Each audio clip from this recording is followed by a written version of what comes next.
Ce défi insolite à présent, celui d'un curé de Marcillac-sur-Célé dans le Lot. Depuis 2 mois, il met toute son énergie pour récolter des fonds afin de rénover son église. Il avait promis de sauter en parachute s'il récoltait 25 000 €. Pari réussi, il pourra même offrir un orgue à l'abbaye. Du coup, ce matin, il a dû honorer sa promesse et se jeter dans le vide. Nous étions à ses côtés pour vivre ce moment. Isabelle Delion et David Bress. Dernière prière pour se donner du courage. En soutane au milieu des parachutistes, le curé de Marcillac-sur-Célé n'emmène pas large. Même pour un proche du ciel, sauter d'un avion à 4000 mètres d'altitude est un vrai défi. Je lui ai donné de ma personne ce matin. De tout mon cœur, j'espère que j'y arriverai, mais j'en suis pas convaincu. Voilà. Plusieurs nuits qu'il ne dort pas. Il a peur, mais cet homme est prêt à tout pour sauver son abbaye.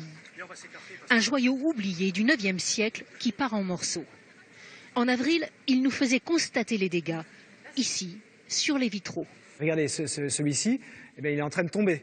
Si rapidement on n'intéresse pas des gens et des mécènes, on peut être sûr d'une chose, c'est qu'il n'y aura plus de vitraux dans quelques années.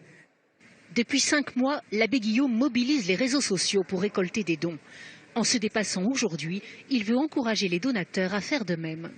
Je trouve ça extraordinaire. Je n'ai pas vraiment la foi, mais ce qu'il fait pour sauver son abbaye, c'est magnifique. C'est vraiment pas quelque chose de personnel, d'individuel, alors que finalement, quand on est face à son seau, face au vide, c'est notre force à nous qu'il faut aller chercher. Mais là, il est un peu poussé par les autres, donc c'est très très bien. Ouais. Pour ce saut, il a 2 anges gardiens, des parachutistes confirmés qui lui donnent la main. Et c'est parti. Quelques secondes de chute libre et 5 minutes pour redescendre sur terre.